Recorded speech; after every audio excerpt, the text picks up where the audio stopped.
Hello, my name is Pappus, and today I will teach you everything you need to know about combat. So what is the purpose of combat? Well, first it's, handling disputes. Jason might disagree with you being alive, or he might disagree with you putting the phone box in trivial matters, then it comes to a fight. Victor takes all. It will improve your kiting prowess because you're now fighting back, and every stun you manage, of course, increases the time of your survival by at least a stun timer. It helps you with the easiest objective in the game, which is killing Jason. Without combo, will be a very tough nut. And of course, it's crunching jimmies. We're going for the deepest of salt. You can already see this is what I collected. Rose Jimmy sword. It's all right here. And that is the purpose. It will be long, it will be tough and technical, but it will be well worth it. Now let us cover this rather weird topic, right? The spirit of learning. What do I mean with that? Well, it is basically about respecting your hobby. I get so many messages, like 10 to 20 messages a day, and I'm not really a big guy. You see my numbers, right? I'm not a big guy. 10 to 20 messages a day about people that tell me their story, how sticking to what I teach improve their game in terms of fun, primarily. See, that is the primary goal. I want to make you enjoy games like I do, and I enjoy the shit out of beating my opposition. You might enjoy other aspects like being a valuable teammate, etc. But ultimately, it's there to increase the fun. Now let's take, for example, everyone knows maybe someone that plays basketball as a hobby. Now nobody would bat an eyelash if that guy says, "Oh well, I'm gonna throw a couple of, baskets for an hour to improve my throwing skills." Nobody would bat an eyelash because it's sport, it has to be trained. And what about us video gamers? For video gaming, this strange notion that improving or wanting to improve at your game or at any game is try hard or whatever. No, that's just bullshit. It's more fun. You can train absolutely everything about games, and games are very complex. It's like, I would compare it to chess. Compare any game to chess. You can get better at it, and it's certainly more fun to play chess at a high level because it has new components that you never saw before. All right? So opening up these avenues is what these guides I do. So respect your hobby, right? Like a fisherman would, for example, buy a book to find out how to catch a particular kind of fish. I don't know, I'm not a fisherman, like, oh shit, don't quote me on that, but let's assume how they learn. Reading a book about, I don't know, big white tuna or whatever. And then they learn how to catch it, then they catch it, and gratification sets in. Here, in this case, you learn about shiftbatting, for example. You do your first shift bet, you do your 10 successive shift bets, and boom, gratification. You're gonna feel good. Respect your hobby and take time to improve. Okay, this guide is an hour, but it will not make everything happen like magic. It will give you the theory, but not the practical skills. See these little muscles? I have done more stuff than I could count in Friday 13 because simply I do matches with the whole purpose of improving myself, right? I will not care if I die or whatever. Not like I ever care, but you know, I will then do this specifically and keep doing it just to improve upon it. And like you do this 20 times, suddenly you notice, hey, wow, shit, this is easy. Suddenly I'm acting on instinct. That's what your little muscle memory do. They need that training too. All right? So that's the best advice I can give you.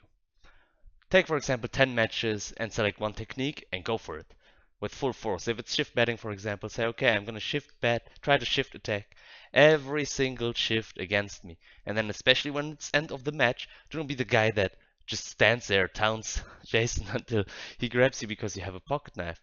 Just fight until you die. What's the big deal? 200 XP? Could be worse. See all these plays you see me do that look so flashy and awesome? You can do them too. It's just practice showing itself. I'm practicing, and if you do the same, you can do everything you see. Every clip you see could be you. So to give you a word of advice on pressure, do not be afraid. What does that mean? Approach your training, approach your gaming like this. It doesn't matter if you lose, as long as you take something away from it. Just like when you play tourney about $1, you should play it the same if it was $1 million. Make the best decision at all times. For that, you need your mind to be clear of pressure. You will see many great players going to a stage just to crumble because they feel pressured. Pressure, although we could technically write a book right here about it. Pressure is something you do to yourself. Rid yourself from it and all your results will improve, not just in gaming. So simply consider yourself dead every round. As long as you're learning, consider yourself dead from the start. Then what is it that you have to lose? You're basically just fighting for more time. You died? Tough luck. You couldn't buy 20 minutes. It was only 10 this time. It was only 5. Maybe you even died pre-shift. Just take something away from the round. Look, why did I die pre-shift? Was it bad luck, a bad stumble? Was it something you can learn from and move on? And because it fits nowhere else, the golden rule of combat. Whoever commits first is punished. This will be true throughout the guide. If you commit first, you will be punished. If Jason commits first, he will be punished. Never commit until it's to punish. It should not be a surprise that the combat guide starts with the combat stance. The combat stance allows you to dodge, block, and heavy attack. You enter the combat stance by pressing C on the computer. For the console players, I'm sorry, I don't know for you. Dodge is done by tapping twice into the direction you want to go. You cannot dodge forward. Block by holding right mouse button, and heavy attack by holding the attack button. What it all does, I will explain later. Also, the combat stance centers towards the closest target. That can be a counselor or Jason. You can only enter the combat stance with a melee weapon equipped. Car parts or guns do not work. Also, the combat stance does not make you immune to grabs. You're still fully grabbable. Now, to elaborate a bit on the dodge. The dodge, if you do not have a target nearby, will follow this pattern: left, right, backwards, right? It's straight, in all it's like a T, okay? If you have a target though, like if Jason is around, it becomes a circular motion. That means the backwards dodge is straight, but that would be, for example, that would be your dodge to the right, while this would be your dodge to the left. Okay, it becomes a circle. But more importantly, I mean, pretty much everyone already tried to dodge a grab once and still got sucked, even though it looked like you were already far out of reach, right? And that is because the dodge is a teleport that leaves you in position A, then the animation finishes, and then suddenly you are in B. It's how games often do movement spells, okay? So you're in position A, until then suddenly you're in position B. Now let's ask the referee. This represents the grab box of Jason, okay? You start here at position A, start your dodge motion, now go to the circle and pop up here. You can literally, it will look like, oh, you're going through the grab, but it will not suck you in. The referee says no grab, simply because Jason never hit your position A, nor does he hit position B. Okay, clean. Now let's see the other case. You start your dodge in his face. Now even if you're already halfway through your animation, the referee says no, you get sucked. Because for the game you're still here. You're not here. Okay? That's why it's important that it is a teleport. You will see this concept in many games. It's just not Friday 13. This, always make sure if you see a movement skill, first thing you need to find out, is it a teleport or is it a movement? Windows operate the same way. You're on one side until suddenly you're on the other side. Now what is there to say about the heavy attack? The heavy attack, again, when you hold your attack button for a long time, it can be tricky at times. You will not get what you want, but technically you hold the attack button a long time, it comes, has tracking. What does that mean? For example, if you have a shifting Jason coming in and you are in a heavy attack, you will literally turn as fast as Jason passes you. It just homes in on him. Now one would think that is pretty good for hitting someone, right? But the reality is it is absolutely weak versus horizontal movement. What is horizontal movement? Well, if this is you, this is horizontal movement, left, right, okay? If there's any kind of movement like this, the heavy attack will not connect. And it can be the tiniest. Even if Jason rages through the door and you lay an ambush on the side with a heavy attack, while he is moving at his maximum speed, you will whiff. But the attack has more reach. So there is times you want to use a heavy attack, there is times you want to use a normal attack. Blocking is done by holding your right mouse button. It reduces damage by roughly 50%. I didn't put it into actual testing, but from observation that is what it looks like.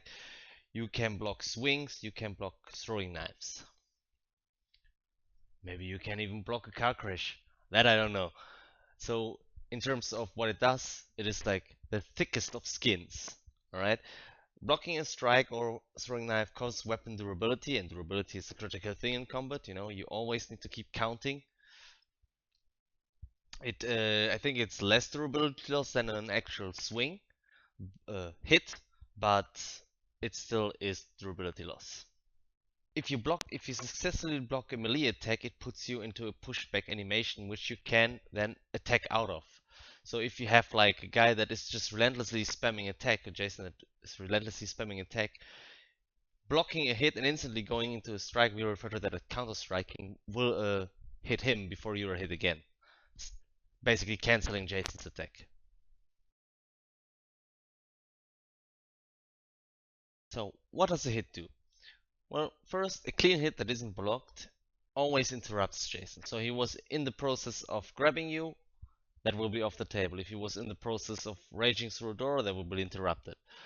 Or if the person chance triggers, he will be stunned. What is a stun? Well, a stun is basically if there is enough space, Jason will always fall backwards. If there's not enough space, for example, there's a wall behind him, he will always stand and be out of action for a while. Every swing you take, every hit you make reduces the durability. And for example, Chet, and that is always true, has 5 hits with his baseball bat, for example. While Vanessa has 3. A hit, like, do keep in mind though, every target you hit is durability loss. You need to get used to counting the hits you have. So if you side swing through a counselor and Jason, well, that's not 1 hit you just made, that's 2. So your baseball bat is reduced to 3. It regenerates stamina, which is again determined by luck. And it deals damage to Jason's HP pool, which when it reaches 0 will result in a demask, and it is determined by strength.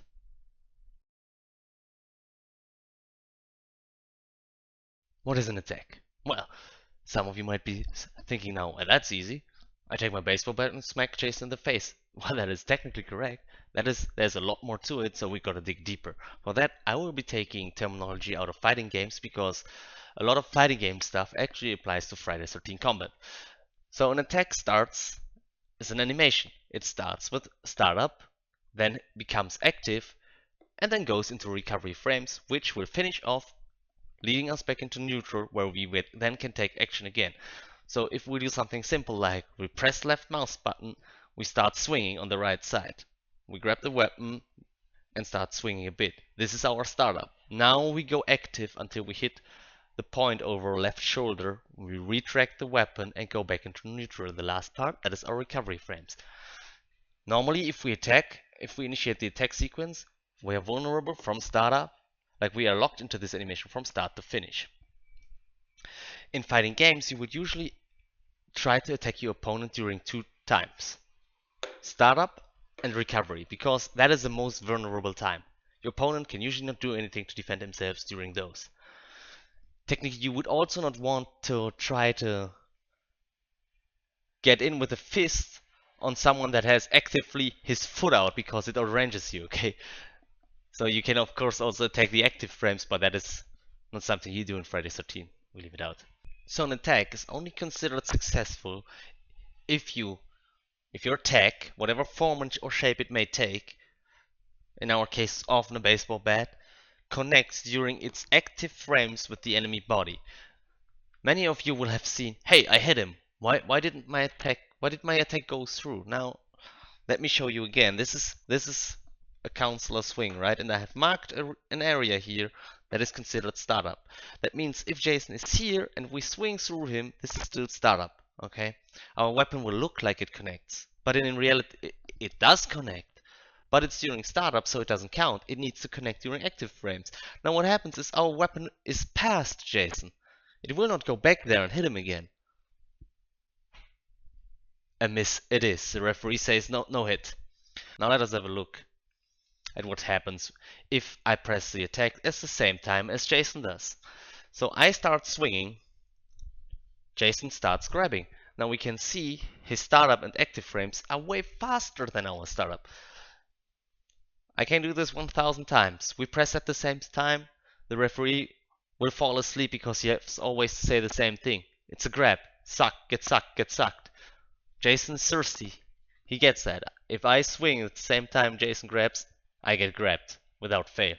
Now the Jason swing, it looks a bit different. It has a tiny bit of startup, way longer active frames, but also less recovery frames. So what does happen here again? He is active way before we are. If I attack the same time as Jason does, he will win every time. How do we even defeat such a monster? Well, as I told you, we are trying to attack the startup and the recovery frames. So the most obvious answer is do not try to attack at the same time as Jason. And of course, there's something that is human reaction time. Let's say we are running in a straight line away from Jason.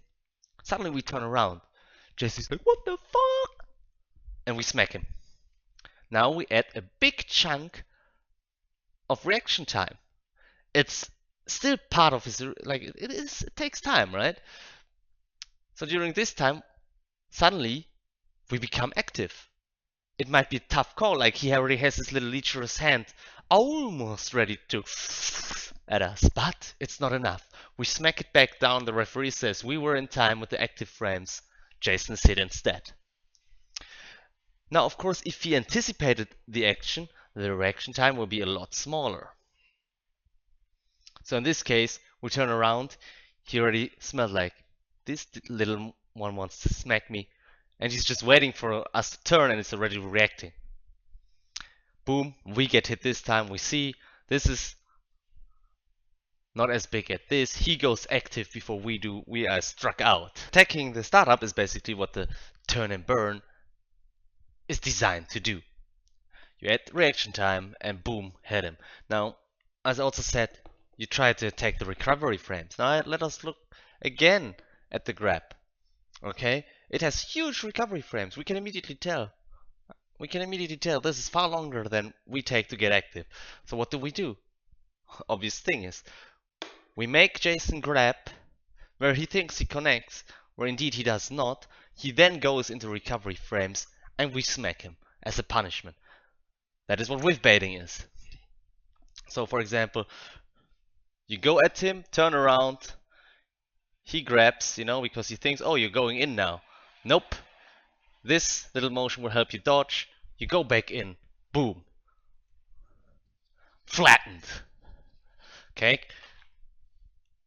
These are attacks aiming at the recovery frames. Now what if I tell you, and this is why we need the terminology. Now let's just do it like this.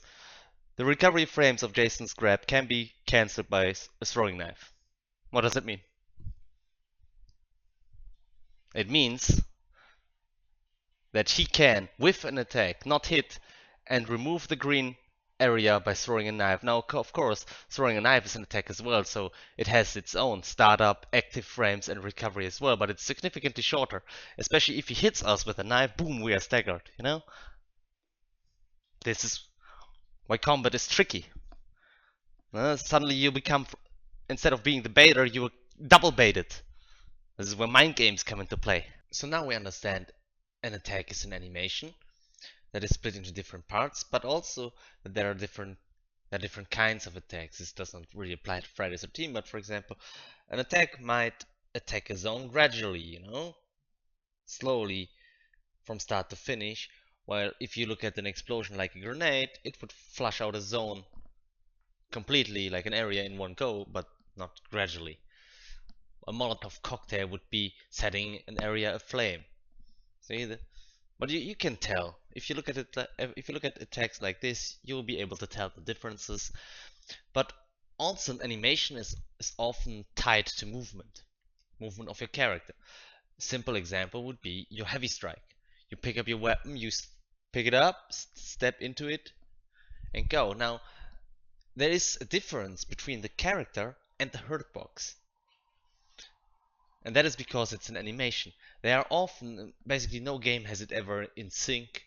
Friday 13 is no difference. When you're trying to hit Jason through a closed door, you will often see that you're hit although nothing is touching your character. That is because not your character needs to be touched, but your hurt box.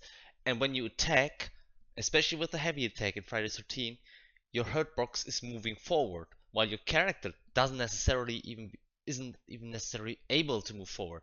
Imagine you're behind a wall, right? If you're here, well, my body cannot pass this wall. However, Friday 13 is a game, so it will still let you attack. Your hurt box will be moving through this wall, so you're now easier to hit.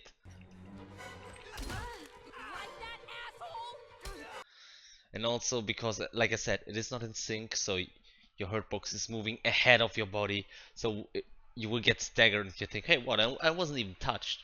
You weren't, your hurt box was, and that is all that is required. Active frames of your enemy hit your hurt box, it registers a hit, and it's the same is true for Jason. Sometimes you will not even come close to him and he goes, boom, time to sleep. Let's have a nap about mommy. So let us have a quick overview of all attacks. Luckily in Friday 13 there are not many. We have Jason's grab, Jason's swing, which is 2 different types, and the counselor 2 swings. Now the side swing, I've gone over it 3 times. Startup is on the right side. If Jason is in that position, you will strike past him. Goes 180 degree over your left shoulder. This is the grab hitbox basically for all Jasons, but at the same time, maybe even thinner for Jason, Spear Jason and Savini Jason, it is the attack. This can be sidestepped, as you can clearly see. It is not very wide, it is very thin indeed. While this, for example, this is the X hits of Jason's, this cannot be sidestepped. But of course, you understand this point in action. I mean, the attack starts on his right side, is at the start. So as he moves gradually, it takes time for him to reach this spot. That's enough time for you to weasel through. Or if you see that he missed anyway, you could step in here after the attack has passed the area and then strike. So you could start striking here, for example, to attack into his recovery frames. Alright? Now, I hope this was not too boring, but this is the absolute fundamentals. All the techniques that you see in a couple of minutes, they rely on this, so make sure you understood it. Rewatch this part if you need to. Now that we understand animations on a more fundamental level, we can understand animation cancelling easy.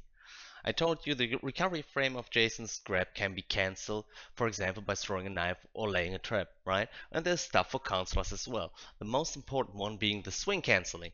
That means if you're in combat stance and swing, at any point can you stop this swing by going into block stance.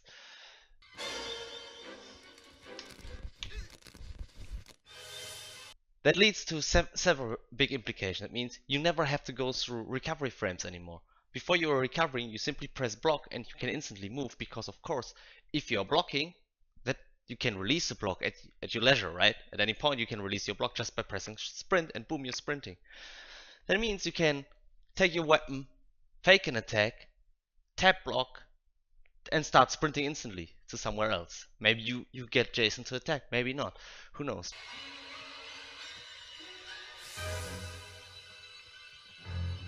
But it is important to know that you cannot spam this.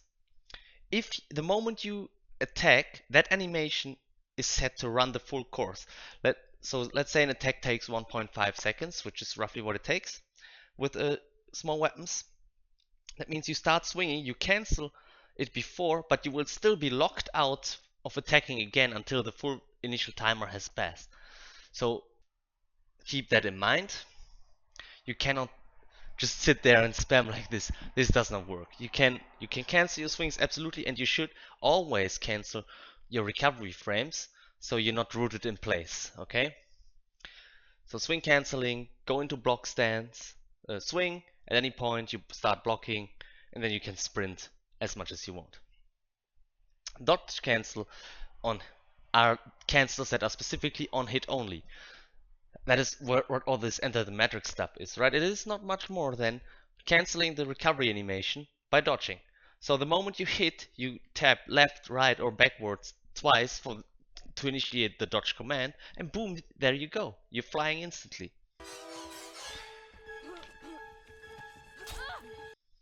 Also, for example, blocking. If you block a hit, it has an animation that pushes you back. You can cancel this by striking.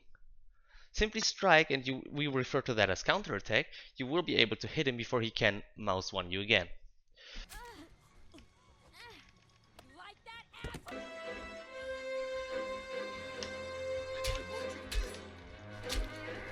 He's block swinging.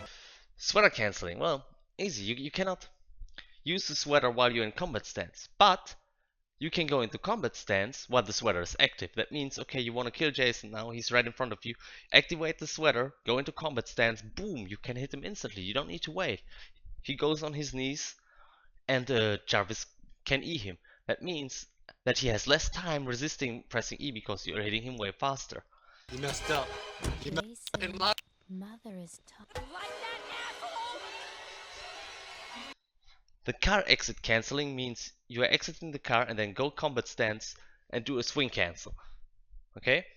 Then you start gliding. So, okay, to put it into words, exit the car, activate combat stance, swing, and then cancel by blocking. And then you're gliding inside the car. If you stay inside the car, you will be pushed onto the roof after a while, or you can simply glide out at any position you wanna. You're also pretty safe while inside the car.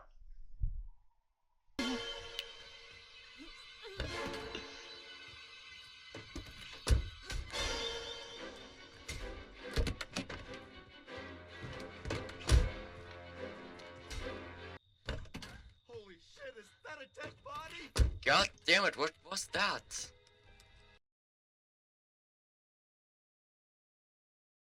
Often I get the question, how can I improve my spacing? What is good spacing? What is bad spacing? It's just how it is, you know, that's the crux of fighting games. Finding the right spot. There's always the right spot for everything. So I've boiled it down to one little rule. Be as far as possible, but as close as needed at all times.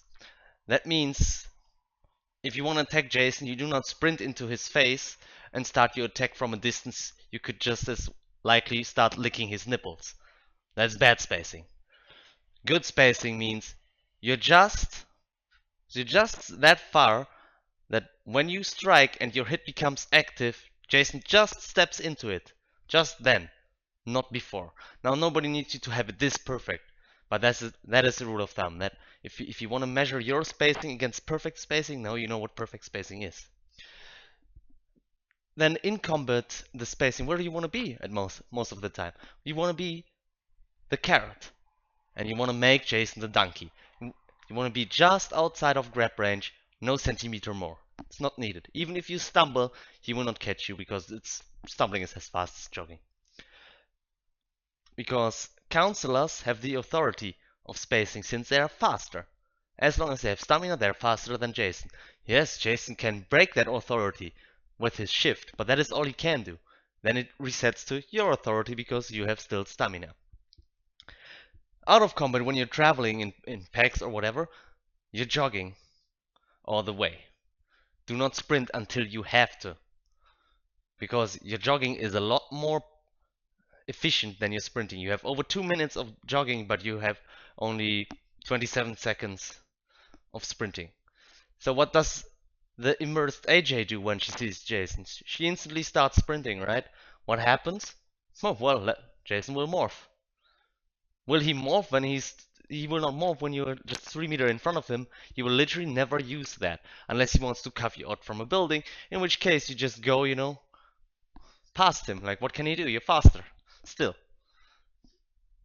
So don't give him an incentive to use morphing.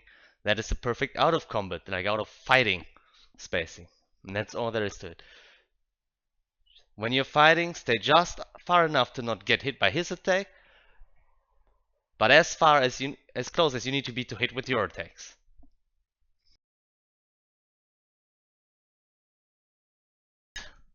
A tricky topic, but mainly because it's so bug-ridden that it ain't even funny anymore. So I will try to keep all the bugs and glitches out as much as I can and tell you how it is supposed to be. So a grab starts, and then you will see Jason lift the target up. Your time to rescue is from the ground till he has the arm at his peak, at the peak. Then he is able to asphyxiate, and you can conclude every second after that is a gift given to you by the choker. Okay? So you need to strike before his arm is fully raised. In a bug-free scenario, Jason cannot even move during that time. So just make sure when you're fighting with a buddy that you're close enough that when the grab comes, you can sprint in the couple of meters, smack him quickly, and then your friend will be released. Now, this is a normal hit. That means the hit can stun or it cannot stun. If it doesn't stun, that means Jason can instantly grab again. Piglet.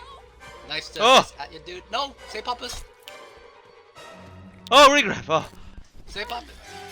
Oh, wait, he shift. I'm not. Oh, my weapon's broken. Weapon's Oh! broken. Pant! Regrab! And again! Pant! Oh. Restick! So, if you are the guy rescued, your primary objective is pick up your weapon instantly.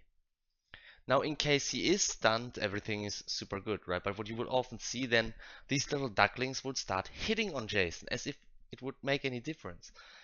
After Jason is stunned, no matter when it happens, but after he's stunned, and it can take many forms, he can just be standing like sideways, like, did I just get a bitch slap? Like, I can't believe I got a bitch slap. He can fall over backwards, not in a grab scenario though. He can be shot, he can be pocket knifed, all of these things, all of these disables have one thing in common. He cannot be hit again. All your strikes will go clean through him. Actually, if you shoot the shotgun into him, he will even gain rage meter for nothing. And that he is like immune, he can take action, and then after that, his immunity fades, okay? There's nothing you can do in that time again, so just keep your distance, reset the whole situation. Also, I often see people trying to abort the kill animation. That doesn't work. You know, you have Tommies coming in, you're already almost choked out of your life. Tommy starts shooting. Yeah, he will get the minus 1000 and deny the killer the points, but that is all you are gonna do. Once the kill animation starts, there is no rescue for the choked. It's over. Now, how do you rescue with the shotgun? We know how many Tommies are actually minus 1000.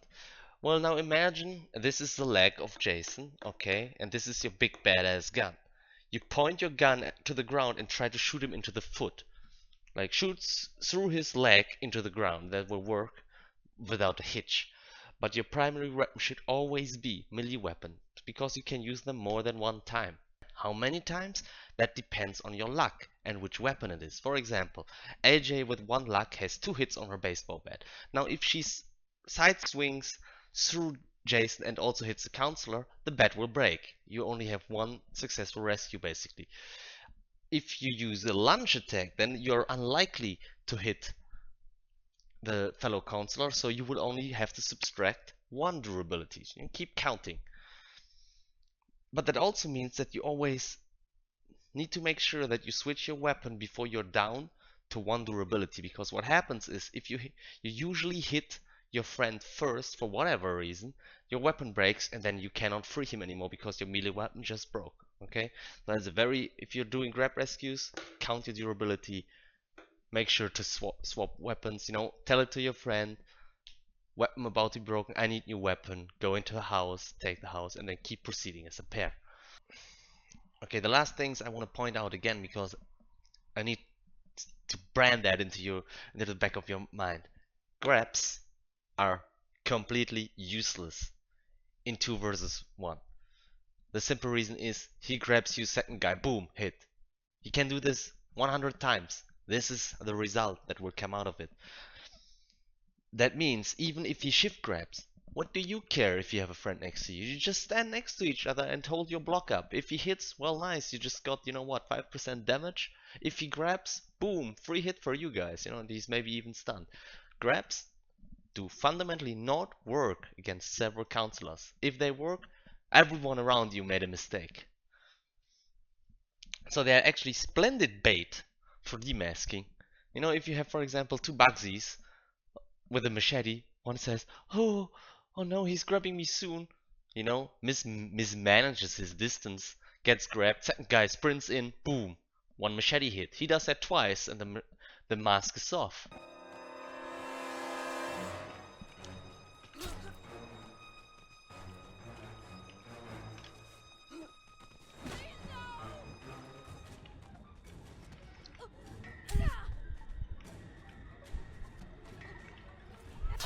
That's your easy. You don't want to keep your mask, do you? Maybe 3 times, but 2 to 3 times. So you can see why it's actually dangerous to grab in a multi-fight situation.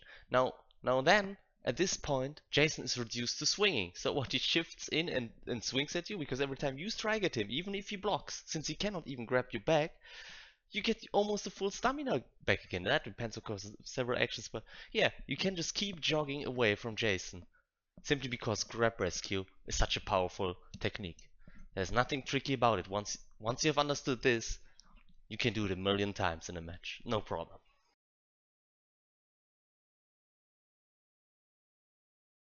Top tier, top tier, top tier. So what is the best? The best character, the best weapon, the best perks. Alright, let's get right to it.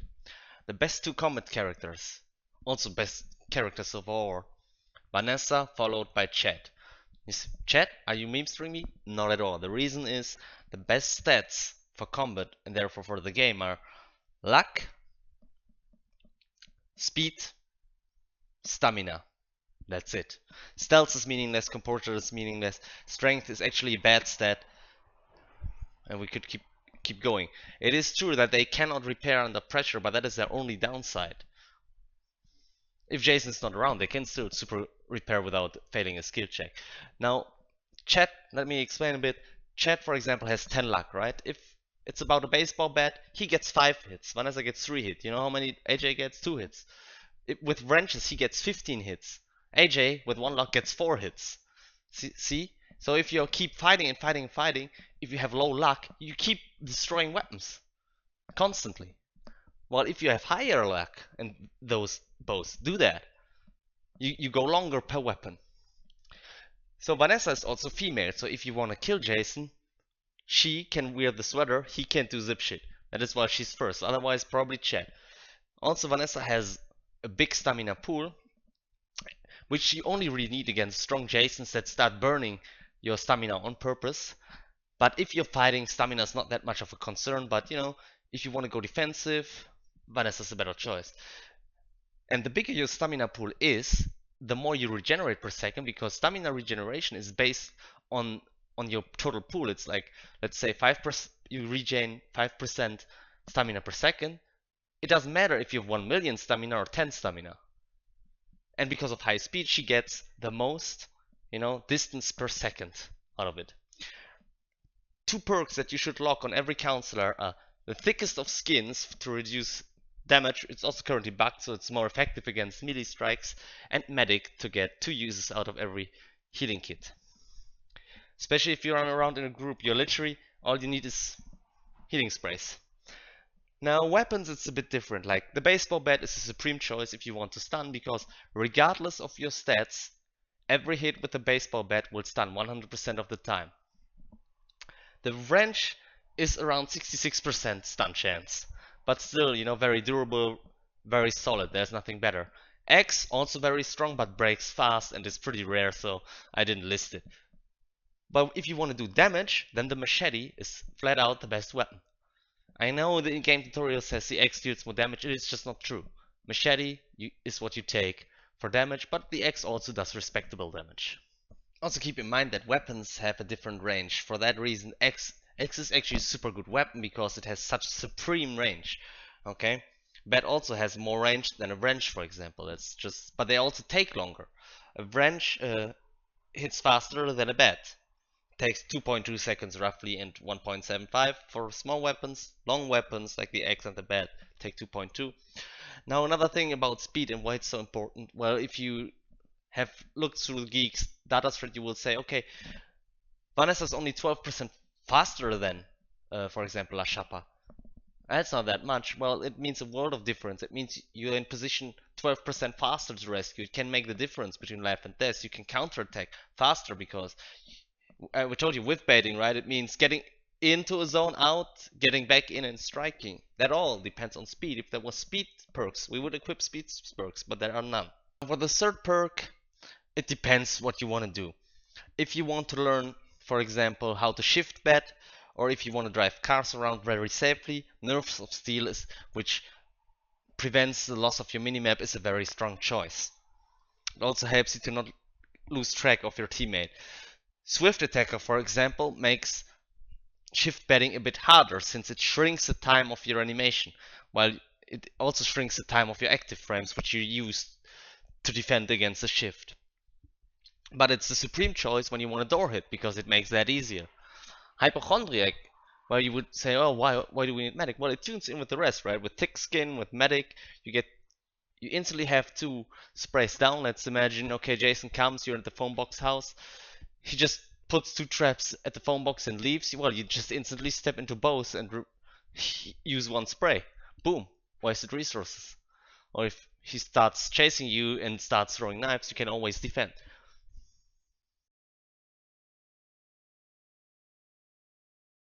Alright, now that I've given you all the fundamentals of combat, it's time for the juicy techniques. I will start with the beginner technique of door wall hitting / window hitting. Now what is there to say? First off, door walls and windows are only an illusion of your mind. Just as Jason can strike you through all of them, you can strike him back. It is of course a spacing and timing thing, but this is how it goes.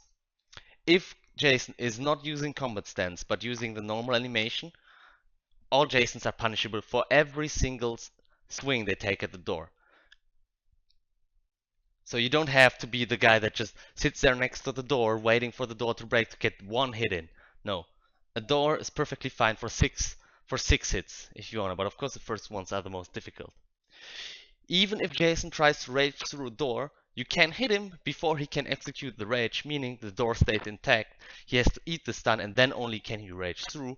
However, you cannot do that twice. After your stun, he can rage through and you cannot even stun him after the rage. Keep that in mind. What is the timing? Well, if they're using the normal animation, your timing is simply wait for them to lift their weapon and then you start your attack. It is best to use when you're learning this long-range weapon like baseball bat or axe, and always use Swift Attacker, it makes it easier.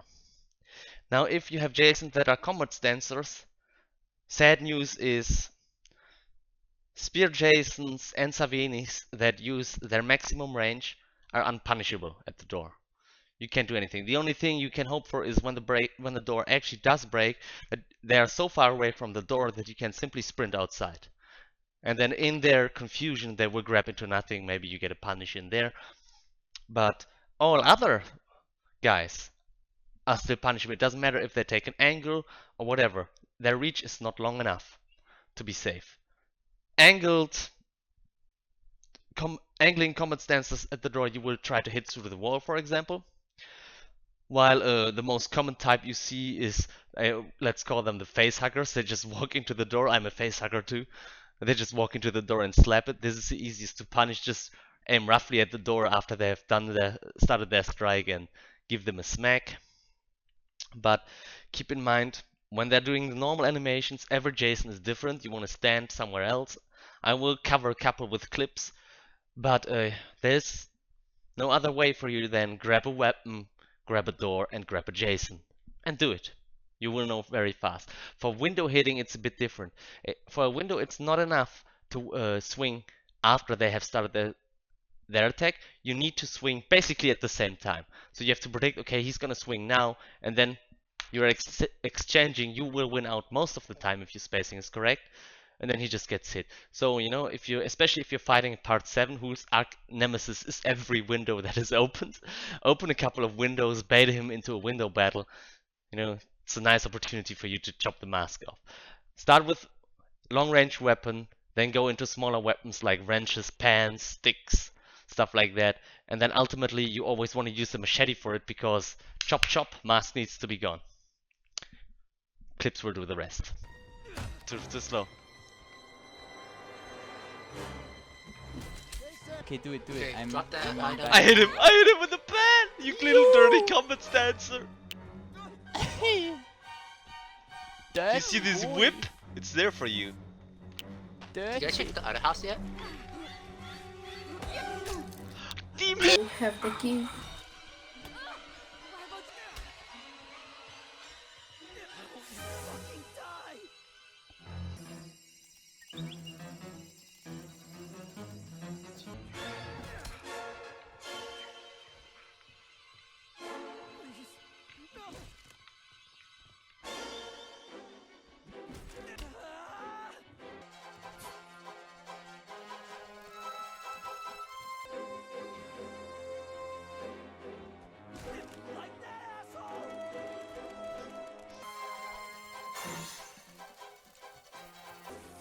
I think it might break.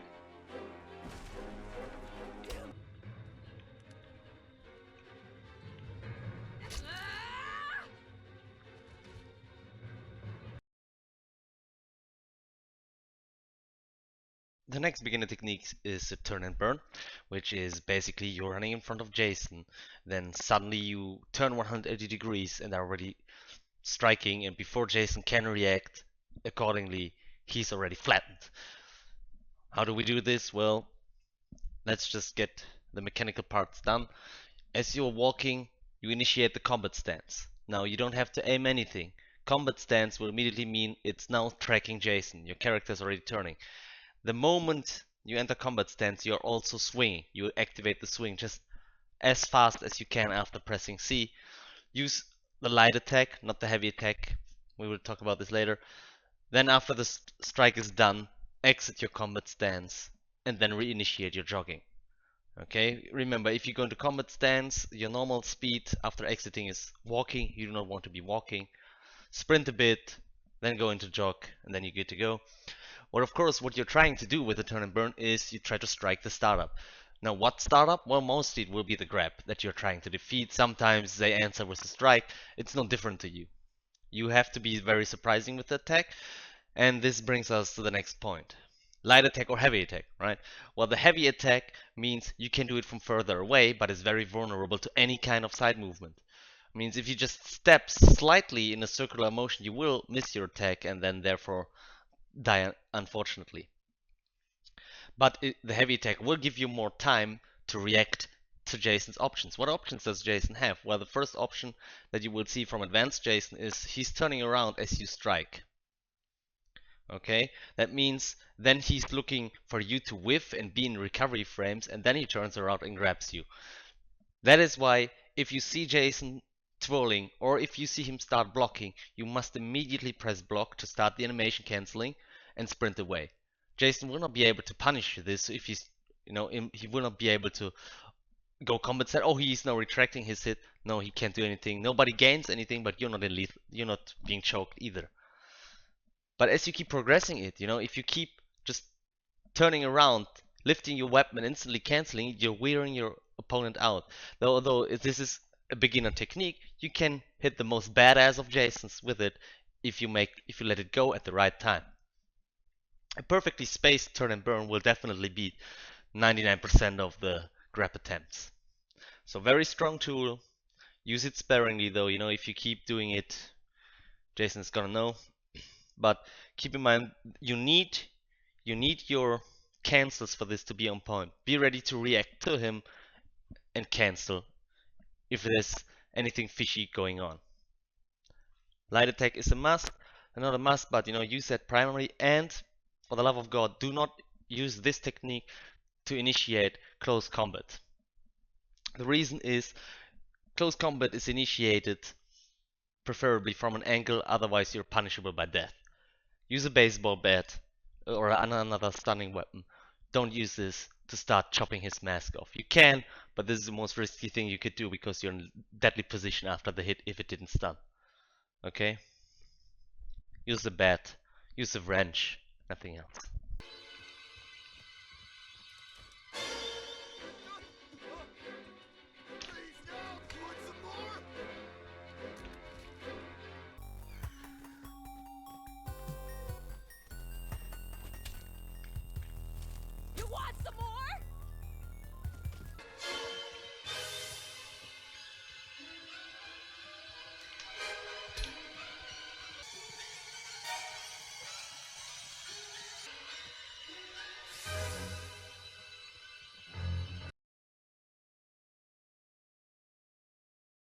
With this, we turn our attention to the advanced techniques, and the first one I want to show you is whiffbaiting. Whiffbaiting is the act of making your opponent believe that he can land an attack while in fact he cannot. In Friday 13, that would mean you would you would make Jason grab, thinking he can grab you while he cannot, and then punish while he's recovering. So I've drawn you two basic motions. First on, you're trotting in front of Jason, and you can imagine these boxes to be the grab hit boxes, okay?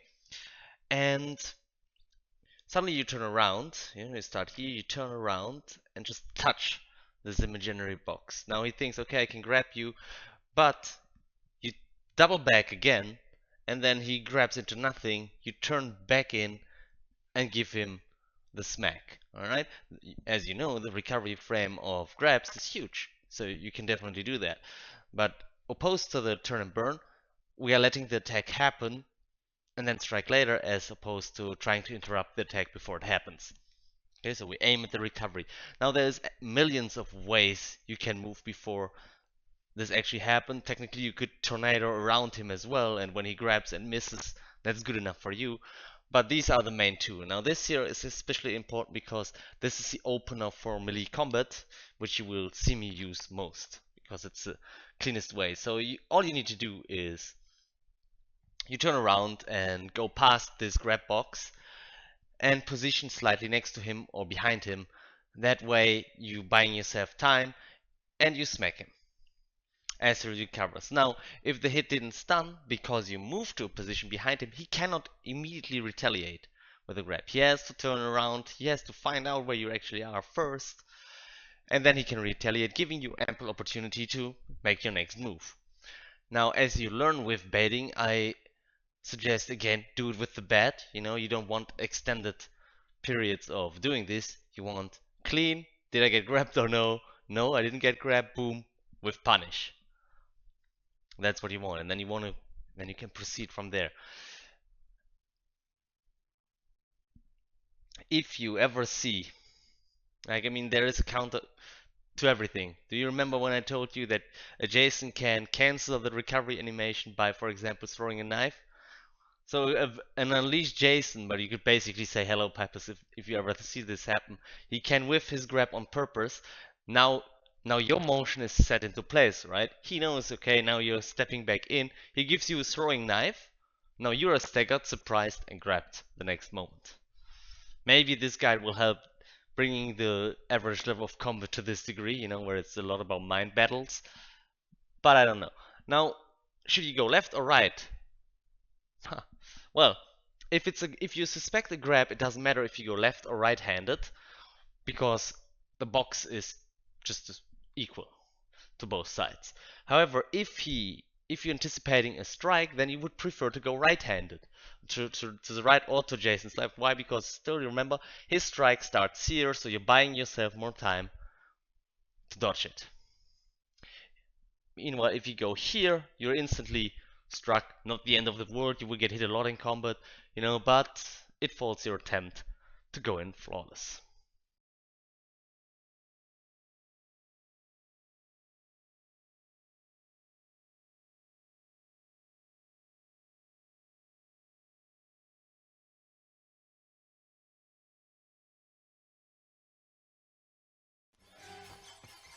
Oh man, I was hoping they'd run the other way. So You want some more? Oof. Guys, did you find a fuel? Repair phone. I'm trying to help Howard.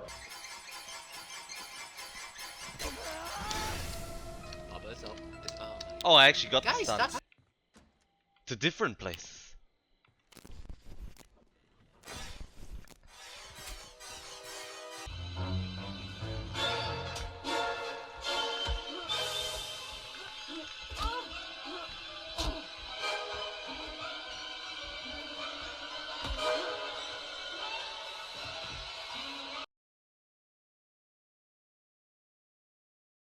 So next is the flashy looking technique that I termed Shiftbatting. So it's already kinda implied in the name. I learned this stuff myself doing it with a bat, and the intent is to defeat shifts whenever they're coming your way.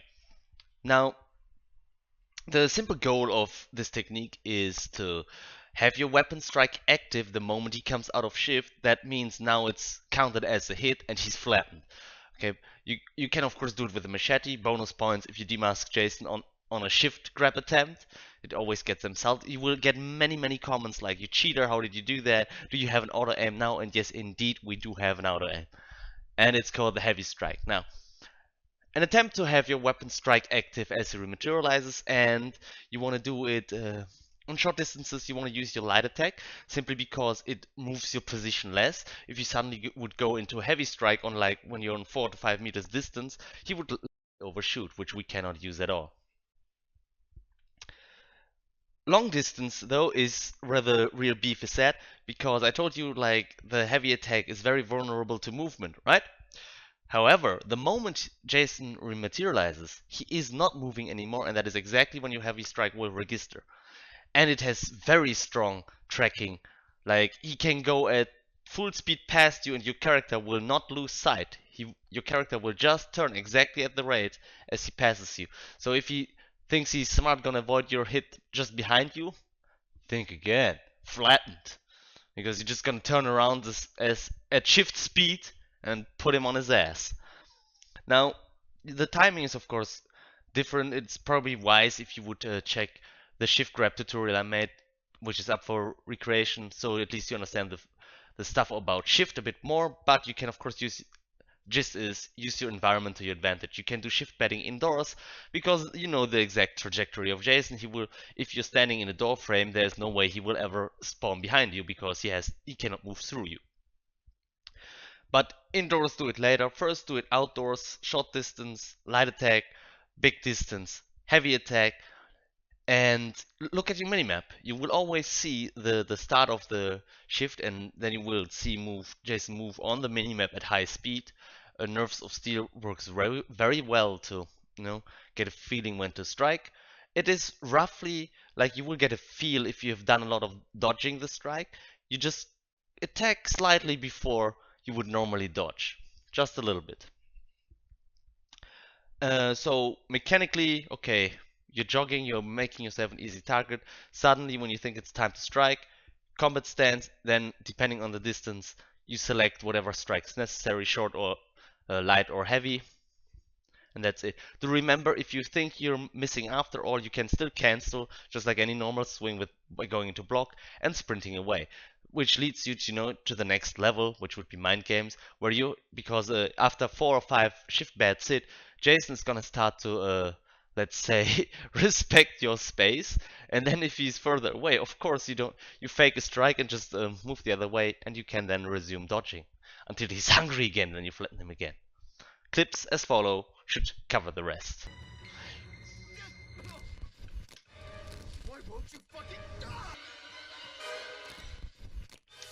Oh, fuck you!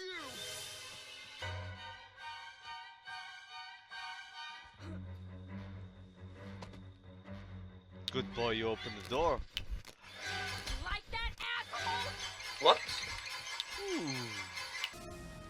Round 3, fight! Like that, asshole! Technical KO! Oh my god. Oh god. Good aimbot. Oh, Good shut aimbot, weapons. man. Good aimbot.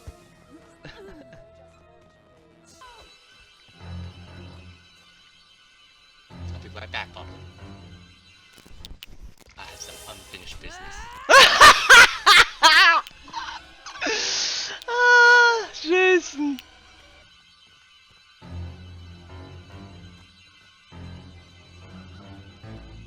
Did you know that Vanessa can sprint for 2 minutes and 22 seconds in a straight line?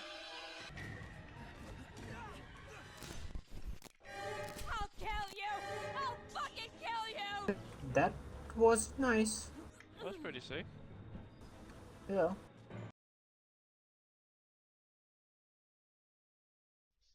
Alright, couch surfing is the last technique I want to talk about in the advanced section. It looks a lot safer than it is, but first let's cover what it is.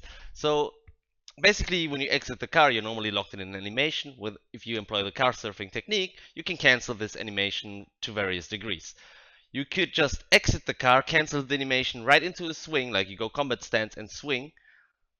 That is, for example, useful. Let's say you were driving, Jason crashes the car, now boom, you hit him while he's still approaching the door. He often does not see it coming and is flattened right there. You re-enter the car and drive your merry way.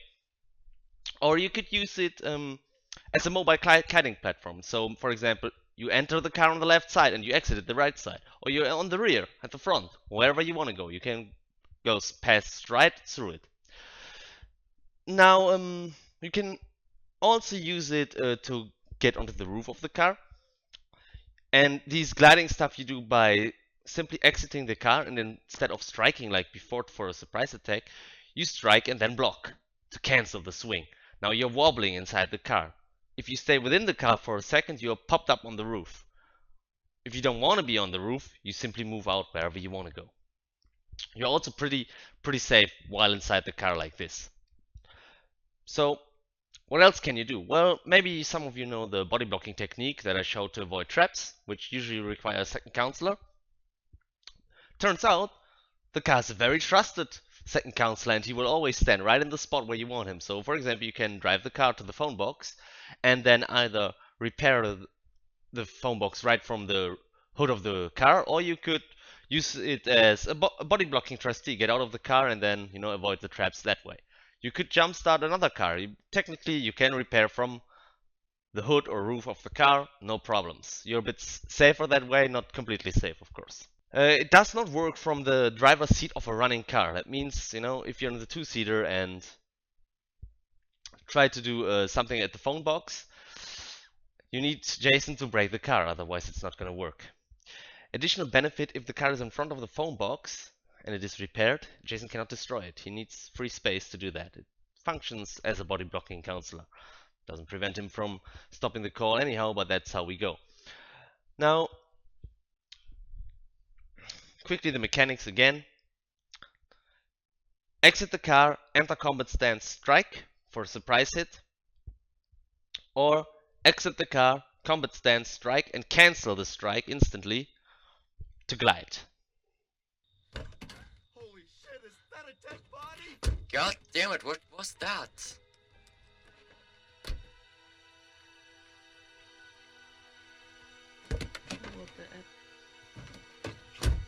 Pappus.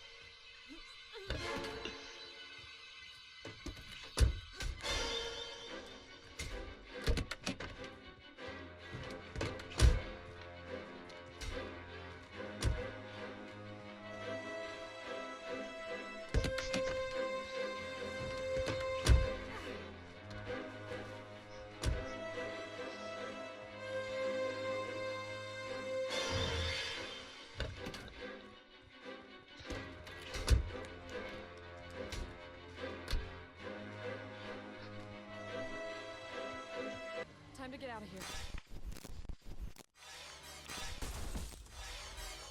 Nope.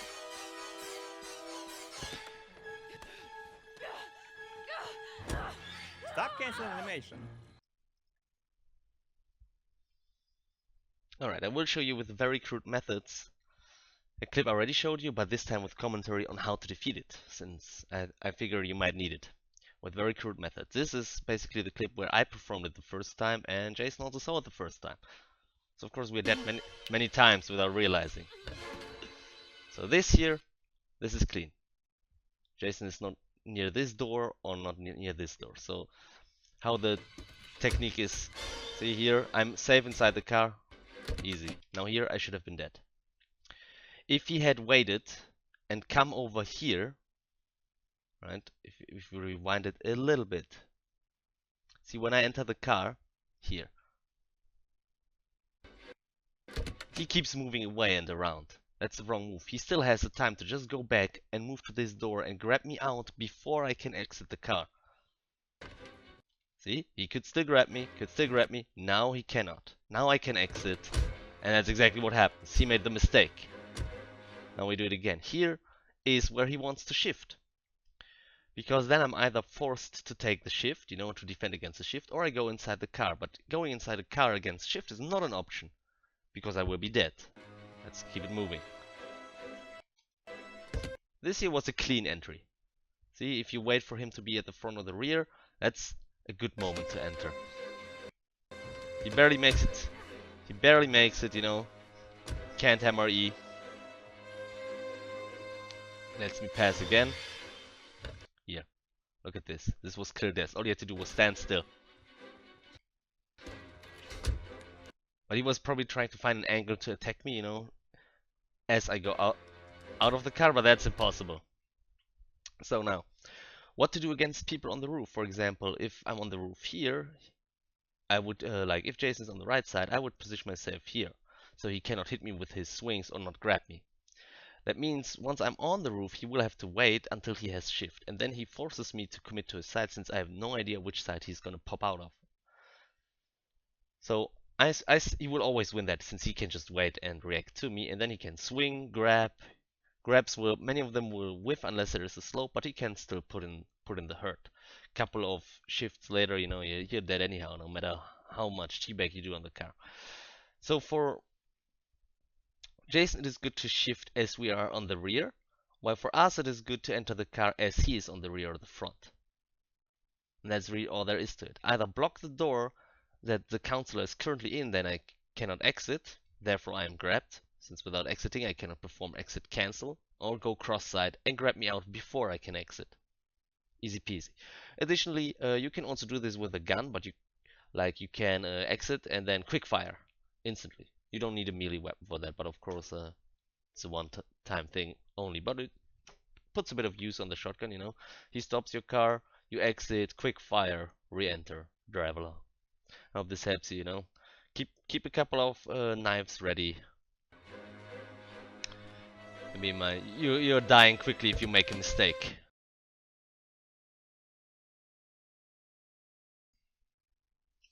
Now we're moving in on the last levels of combat, which is close quarter combat, CQC.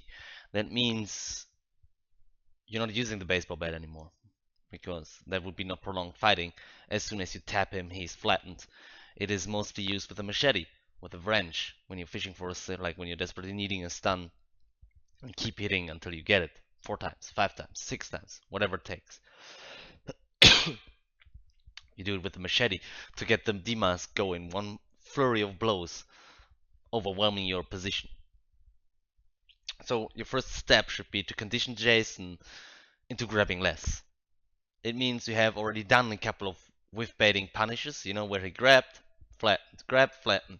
Now he will be naturally less inclined to grab. He will weave in swings, which is good for you, because you have the thickest of skins, hopefully, or you have good reactions to block these hits swiftly and then start moving again afterwards. This technique uses 2 different techniques. One is the animation cancel on hit with a dodge. You know, you hit, tap, dodge, boom, you're moving now. Which is more or less, this will fail if your Jason is a real slowpoke, because you kinda need Jason to be trying to grab you swiftly, and you need to do it at an angle, because if you need every microsecond you can get, you need. So let's say, I'm just gonna draw it actually. Let's say this is Jason and you are here. Now you hit and go into attack cancel. He doesn't have to move around to grab you. He can instantly grab. Now, since as we discussed, dodge is a teleport, killed. Alright? Doesn't work. However, if you're already angled, if you're, for example, striking him from here, he cannot simply grab because that would whiff. He has to turn. But you're already in your motion after the hit. You have interrupted him, right? So you're in your motion. Here you have a chance to land here. Now he grabs. Repeat. Boom. Grab. Boom. Repeat. Alright? You can go in any direction. You don't have to go always the same. The second one would be without the dodges. You would go angular hit, move, angular hit, move, angular hit, move. This is a bit safer. You know, keep it going left and right. Don't be only in one side before he takes note. That is the idea behind it. You're overwhelming him while he's still trying to grab you. Every time he weaves in a swing, you might need to block it, you might not, you know, but at least he's not grabbing. If he keeps grabbing, you know, you're rolling the dice. At some point, everyone is gonna hit. Even a blind chicken finds a corn here and there. So the important part is to keep running to the sides. Just to avoid, like if you go right-handed, you avoid a swing, and then you're again with the advantage already striking into the next one, or dodging a grab flat out. Now you need to let go of all fear. Okay, breach the distance. Like he's conditioned, now he's there. Oh, he's not conditioned, now he's there. Breach the distance. Go nipple licker distance, right in his face. That it can cost you up to 2 dodges, basically, like 2 whiff grabs to breach that distance, depending on if he can grab, whiff, and then turn around, twirling. Then you will need to do a second bait, and then you're finally unleashing your flurries. And that's just what you do. Keep pushing for the sides. It's flashy as fuck. It's hard to pull and puts a lot of pressure on you because one mistake, you're out. But it's satisfying as fuck to get the stun after, or the mask after 5 hits of the machete in one go. Bonus points if it's La Chapa.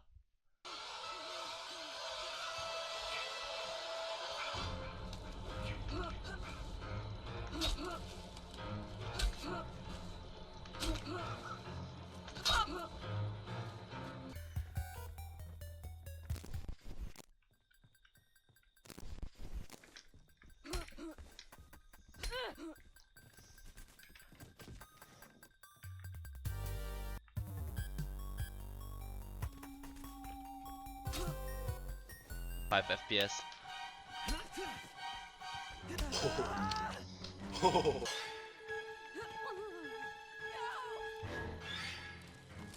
want some more? Back to round 2. Guys, I got the Why combo. won't you Touched! fucking die? Are you Very, very dodge greedy.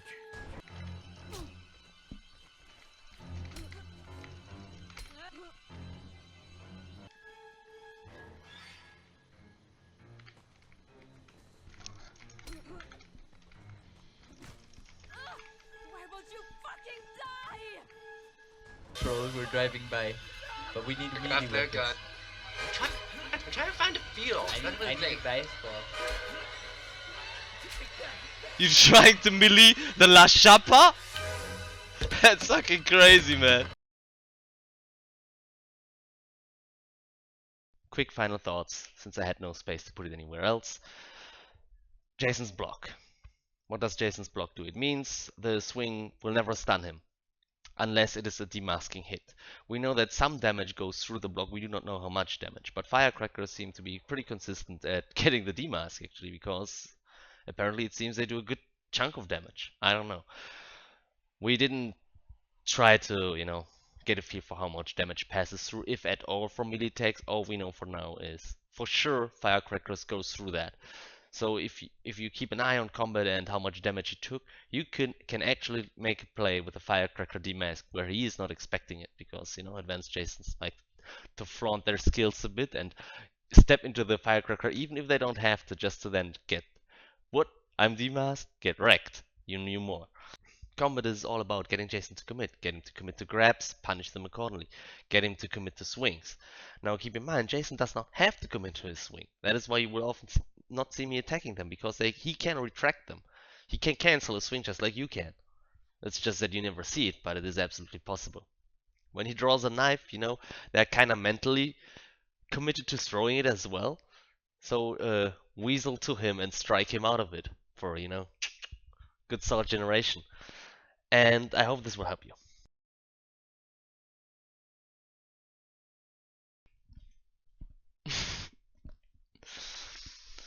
Well, as you can see, I'm smiling. I just come back from Adobe, you know, and see what a monster this has become. It was designed, you know, 30-40 minutes is what I had in mind, and now it's 1 hour 15 minutes of pure knowledge. Shit, I don't know. Am I bubbling? Am I not? You're judging this. So first off, thank you, and guys, great job. Really, great job. If you watch through it, if you're like this dedicated to learning, I really hope it will increase your fun by tons, you know, rekindle your interest in Friday 13, since it might be a leaf you haven't turned around yet. If you still have questions about anything, ask questions. The reason I stream is to be available every day. Post them in the comments. Whatever, just post it. And of course, I'm always interested in critique. I mean, I already have come a long way in terms of video editing. It's still not where I want it to be, but it's going there, you know, it's going places. Well, you know, while I know it's long, it's more like, how to put it. I told you, like, I want my guides to be feature complete in the sense that you watch my combat guide, you don't have to watch someone else's combat guide, right? In that term, you save time. So I kept adding stuff. Do people know what an attack is? Do they know how to grab rescue? Do they know how to grab rescue with a gun? Do they know this, that, and topic after topic after topic from what originally was just 6 techniques I wanted to show you. It became, well, it's basically a full meta guide. How to do combat, how to pressure.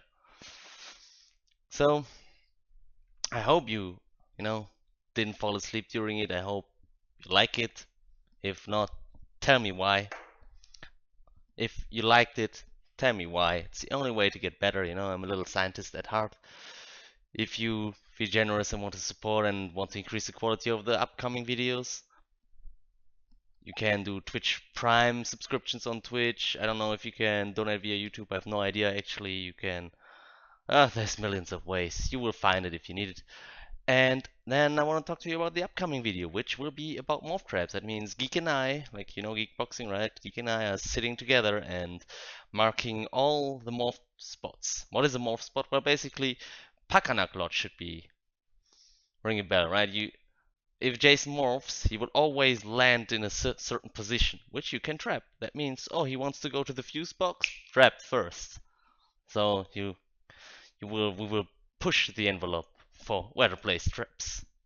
Now enjoy my favorite clip of how I got wrecked. You know, combat isn't always successful. Watch me get wrecked by a squeaker.